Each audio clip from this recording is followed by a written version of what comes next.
Hey guys, it's me, and I am actually in my bathroom.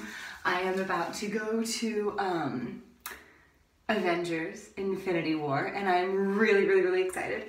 And so yeah, okay, so I am pulling myself together and like doing my hair. But that's because this is literally the only time I can film this, so because I'm about to leave to go to it. And so anyway, I wanted to kind of put my predictions of what I think is going to happen, because I want to record it just so I don't know, so I can look back and see how wrong I was. So yeah, Chris and I are going to go get Vietnamese food, and then we're going to go see it, so I'm really excited. See, the picture's kind of weird. It's because I recently went on vacation and I went to Disney World. Again, I clearly like this place, but my friend Paula accidentally dropped my phone while we were getting a picture with Goofy, and so now yeah, my phone, like, it cracked right on like the lens, so I've got to go get that fixed. But it works for what we need it for. So anyway, yeah, so I have recorded the first episode of season 2, and I'm super excited to edit it. The problem is like there was something weird with the sound, and I've had to do some weird syncing up and stuff, so like that's why it's been taking me so freaking long, because I don't want to have to re-record it, because, well, then it wouldn't really be a genuine reaction. And I know you guys would be really upset if I didn't do the first episode. So season 2. So I'm getting it to you as soon as I possibly can. I'm blocking out some time this weekend. My sister's getting married, so that's kind of like dominated a huge chunk of time. And it's towards the end of the year. Okay, I'll tell you, I'm actually a teacher, and that's why I've just been kind of MIA, because yeah, like school year, it'd be crazy. And it'd be crazy. Oh my gosh, I'm so lame. Anyway, and so yeah, that's why I haven't really been doing a lot this semester. And so, but I will be able to do way more this summer because, well, it's summer. So anyway, so down for what I think is gonna happen. I'm fairly certain Iron Man and Captain America are both gonna die at some point. I'm not sure exactly when. One of them's, I feel like, gonna die in this, one of them is gonna die in this movie, and then the other one's gonna die in the other one. That's what I think. Because Carol Danvers, Captain Marvel, she, from what I hear, is in charge of the Avengers later. So you kind of need the two major leaders of the Avengers to die for her to kind of step up. So anyway, I think that's kind of what's gonna happen. I also think, I mean, Vision, most people think the Vision's gonna die based on the trailer. And I think Scarlet Witch is gonna freaking lose it, because, you know, she likes Vision and it's so cute. I feel like Antenna Girl, whatever her name is, and Drax, I think they're gonna have some cute interactions. But I think one of them is gonna die. I don't know why, I just do. I think it's because Marvel just can't leave cute alone. They have to like kill someone. So I have no idea about anything about the plot. I've kind of avoided reading anything about it because I haven't wanted any inadvertent spoilers. And I only watched the trailer like once, so I don't know a ton of what's gonna happen. I think Spider-Man is gonna be fine, because I feel like Marvel spent so much time getting him that, you know, like, they're not gonna kill him off. That, and like, come on, he's a kid. You're not gonna kill a high school student. I feel like that'd just be a low blow. I almost wonder if, or maybe Pepper Potts dies, because she comes back, and that's why Tony Stark steps down, is because, but I know that he kind of can't be in charge of the Avengers, so maybe that's what happens. Because of her death, he steps down, but I still think Captain America's gonna die, which is sad, because Chris Evans is really quite pretty. Downey's just like a cool character. Like, I feel like he sort of embodies the, oh, I don't know, kind of what people want America to be. I think we fail most of the time, but I think there's definitely some element to him that makes people feel all warm and fuzzy about the good old US of A. But yeah, I think that's kind of what's going to be happening.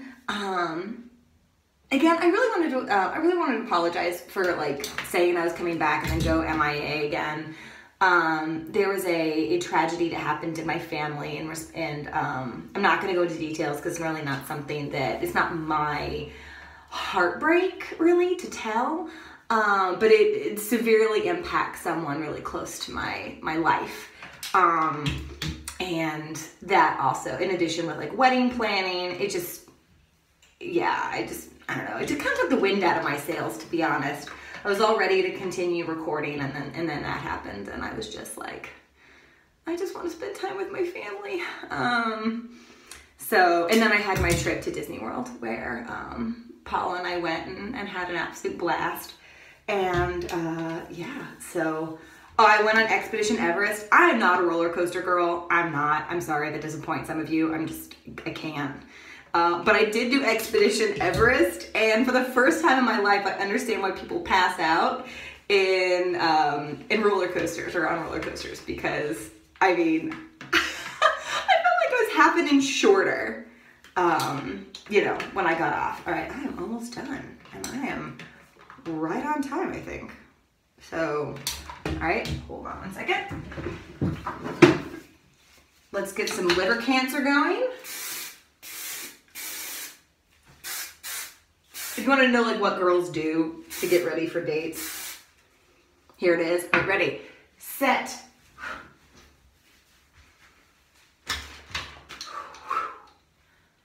And I'm done.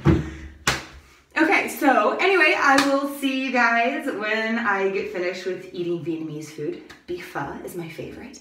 But I feel like it's stereotypical. I feel like everyone loves beef pho.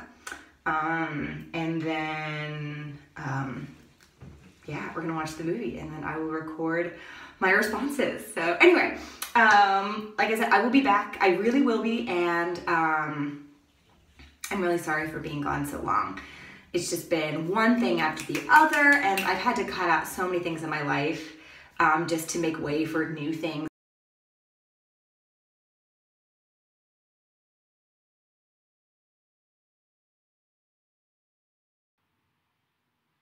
Okay, so I saw the movie yesterday, and that's all I got. I think I like sweat through most of it.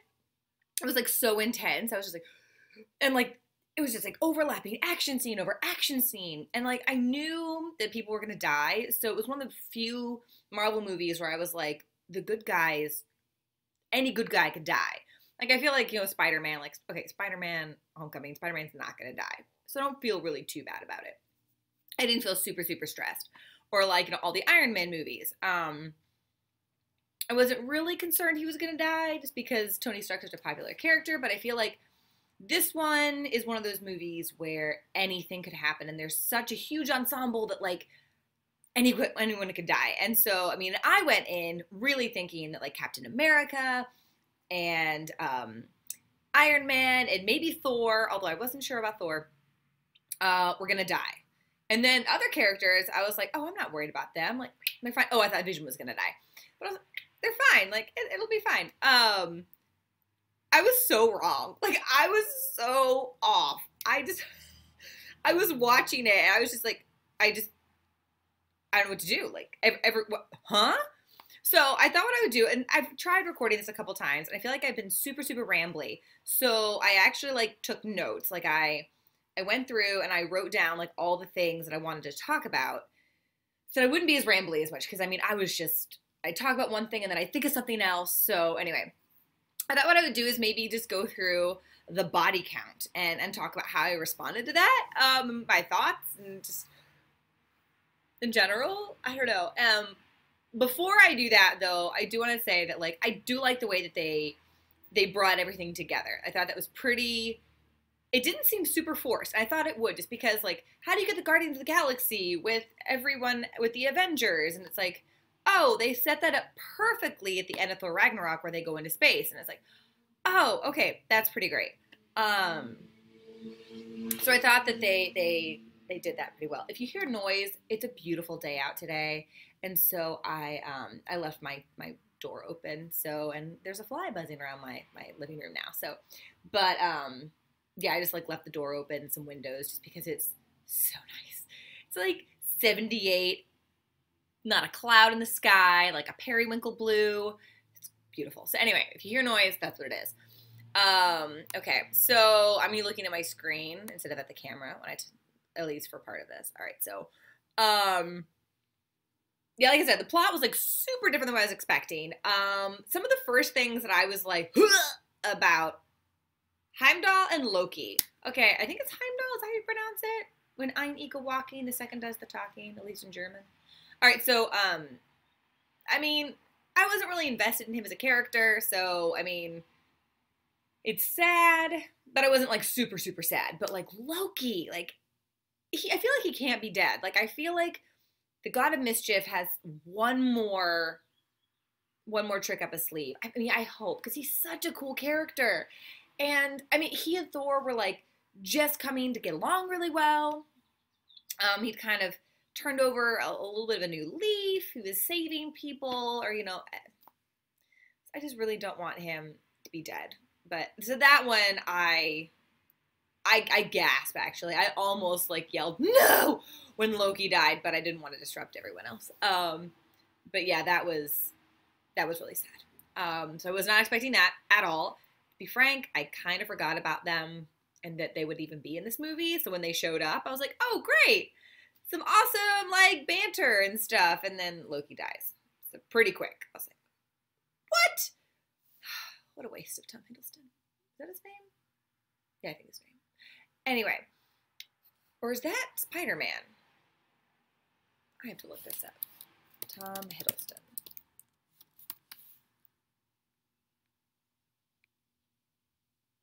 No, that's the right guy. Yeah. All right. So,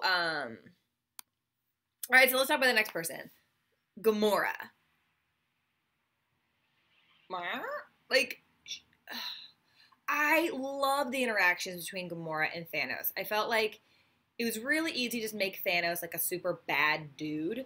And he is, but I actually like the fact that he genuinely loved Gamora. I thought that added a little bit of dynamic to him that otherwise would kind of make him very cardboard. So yeah, but when, like, it's like Gamora wasn't scared to die. She was scared to die for him, essentially, for his goal. And that was pretty intense. So, that was a rough scene. And I can't believe that she's fully dead or that she, won't come back to life or whatever, because I don't know. She and Star-Lord, they're like super cute together. I did find their proclamation of love a little surprising. That I was not expecting. I was expecting something a little more Han Solo and Leia. I love you, I know, but maybe on the other way, or I don't know. Anyway, so I was a little shocked and like, I don't know about that, but just because I feel like we haven't seen them super, super, super truly develop in a romantic sense. So anyway, but gosh, when she just falls, that was really sad. So Gamora, not expecting that, but I don't think she's going to stay dead. I don't know why, but I feel like as a sacrifice to the Soul Stone, she, won't, something will happen. Maybe when they break the Soul Stone, like she'll pop back up. Who knows? So anyway, Gamora. Okay, so the next person that died, I looked up the list of people who died. So, okay, guy named Ebony Maw, which, okay, least favorite character in the entire movie, mainly because he felt like someone that should have belonged in the Star Wars prequels. He really did. Not so much in, like, his powers, but the way he looked, I just was like, I don't know. I just feel like he could totally be some weird senator in the early Star Wars movies, like the prequels, and I just not a big fan. I did like how he died though, where they Spider-Man's pop culture prowess, I guess, kind of led to that. Oh, and I love the fact that when he said that Alien was a really, really old movie, and I was just like, oh man. Like, I mean, I saw that when I was a kid. I mean, it came out before I was born, for sure. I'm not that old. But it was just kind of funny. I was like, for anyone else, like, a lot of the, like, people who are in their 40s and 50s watching it, I bet that made them feel like kind of, oh, gosh. Anyway, so I was ready for him to go. I wasn't super like, oh, that was amazing or whatever. So it was what it was. Okay, so the next person to die, major character, I think was Vision, which I was not expecting, at least when I went in, that Scarlet Witch was going to kill him. But the moment they said that, like, she could kill the stone, I was like, oh no, she's gonna have to be the one to do it. And then I thought maybe they would, like, take the stone out and there'd be, like, a little piece of him remaining, and, like, he wouldn't necessarily have his powers, but he'd be like this like crippled shell that eventually, like, would grow into a person. They'd still be together, but of course that wouldn't happen. But for her to, like, kill him and then to have everything reversed and then to have him killed and the stone taken, like, that was rough. So I felt, that was really sad. So anyway, that was something else. And I think that was all the major people who, like, died without vaporizing. I loved the ash aspect of it when they started disappearing. Drax, Mantis, Star-Lord, Doctor Strange, Spider-Man. I was not expecting. Oh, I think that was the hardest part of the whole movie, is when Spider-Man, like, you remember that he actually is a kid. Like, he was, like, kicking some major butt. And I actually think he was holding his own with Thanos. But, like, when he's disappearing, he's, like, begging to not go. Like, he was scared. Like, super well executed. Awesome. Like, that was a really, like, oh, that was a scene. So, I was not expecting that. Like, I really wasn't. I thought he was totally safe, and he wasn't. And then Bucky, I mean, that sucks. I'm not super attached to Bucky as a character. Scarlet Witch, I almost felt like she welcomed it because Vision was dead. Like, I think, I don't know, I got that sense. Black Panther, shocked that Black Panther disappears because he's super popular. Like, they've got this great Pan-African culture thing going on in the Black Panther movies, and to have, like, this awesome dude disappear, what? And then Groot gone, which I gotta say, in this movie, I don't really like Groot as much. I feel like he's always on playing a video game. I did like how he contributed his arm to the axe, Thor's axe, but I just was like, Groot, just, on his video games all the time. I did like that Thor was like, oh, you could take that as an elective. Like, that was fantastic. And then Falcon. So that was, like, yeah, that was very surprising that, all those people vaporized. I don't know, I might have missed some people, I don't know. But yeah, so, and then, also, like, at the end credits, Maria Hill and Nick Fury. So, which, I forgot Nick Fury was still around. I mean, he, of course, is always around, but, like, I don't know. So yeah, that was kind of my thoughts about all those things. I loved it. Okay, I'm not gonna say I loved it. Like, if love is at, like, a 10, I would probably put this at, like, an 8.5 or 9. I thought there were a lot of really strong elements. I loved the fact that, what is his name? He's the little person that's in Game of Thrones.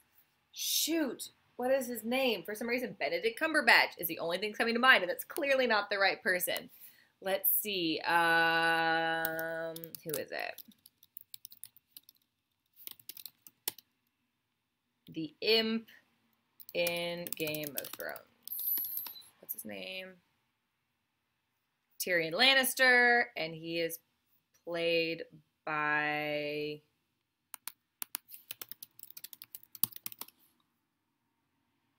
Oh, come on. Who is he played by? I swear. I'm filming this in the morning, and I'm just not super with it in the morning. So if I seem kind of off or drugged or something, it's because it's the morning. Peter Dinklage. Peter Dinklage. I love the fact that Peter Dinklage was massive. I thought that was fantastic. I was like, yeah. So I really like Peter Dinklage. So pretty much anything he's in, I'm like, that's pretty great. So yeah, that's kind of my thoughts. Predictions for the next one. I don't really want to embarrass myself by making predictions for the next one, but I will. Okay. So I think that still Captain America, Tony Stark, or Thor, all three of them cannot come out of this unscathed. I think that maybe Pepper Potts vaporized, and that's going to impact Tony Stark. I don't think all those people are not gonna come back. The double negative there. Anyway, I think they're gonna come back because they vaporized with the gauntlet. I feel like there's just, I don't know, you can't get rid of that many really popular characters without some, like, no, I'm sorry. They have to come back. So I think that something's gonna happen with Captain Marvel, because Captain Marvel is the main person. I guess you've got Ant-Man and the Wasp, and then you have Captain Marvel. And so I think I think she's going to come back. She's going to kick some major booty, and I think she's going to also help bring everyone back. I don't know if Vision's going to come back, or maybe he will. I don't know, because then the stone will be put in his body. But, like, will Vision decompose? I don't know. I think Gamora is similar thing with everyone else, mainly just because she died in like a sacrificial way. Like, obviously she didn't sacrifice herself, but she was like a sacrifice. But maybe she won't. I don't know. But what's Star-Lord gonna do without his Gamora? I think Loki and Heimdall are dead, and that makes me very sad. I think I want Loki to come back, but I'm not sure. Ebony Maw, I could care less. I couldn't care less. I'm sorry. I'm super struggling today. I think maybe it's because I haven't eaten. So yeah, I don't know what exactly is going to happen with the plot. I'll think about it. So anyway, okay. One last thing. I was kind of annoyed that they went with the Malthusian trope of like overpopulation and catastrophe. And how villains a lot of times are Malthusians. If you don't know who Malthus is, he was this economist or social scientist, I can't remember, who essentially said that humankind was going to exceed the Earth's ability to support us. We were going to essentially overshoot our limitations, and then there was going to be epic loss and failure and death. And then we'd, start to normalize, which we actually see in nature, where you see like the deer, they will like overgraze and then they'll starve the next year, and then you start to see kind of this pattern form, this little wave pattern. So anyway, but I don't know. I just feel like a lot of Hollywood villains settle back on this idea that like overpopulation and is going to destroy us all. But I thought it was done a little more creatively, and that it actually showed like that even though he was evil and he was killing all these people, that it actually was like beneficial for some planets, which I thought was kind of interesting. But anyway, I was just like, oh, not Malthus again. Anyway, so that's that. That's all I got. So yeah, I am going to be editing the next video, the season 2, episode 1. I'm going to carve out some time today to work on it. Like I said, there's something wrong with the audio, so it's not going to be amazing. I don't know what's up. I know what happened. It's my earphones, like, somehow, like, the microphone picked up what's in my ears. And so, like, I'm having to sync that up without, so there's, like, no room for error, and everyone kind of sounds like a robot. So I'm trying to fix that, and I mean, I know there's software out there that'll help me, but I don't want to pay for it. So I'm kind of having to, like, jerry rig and figure out how to do it with the software that I have. So anyway, so stay tuned to that. Stay tuned for that. And yeah, I hope you guys have an awesome day, and go outside and enjoy the weather if it's beautiful where you are, because I will certainly be doing that here. All right, talk to you later. Bye.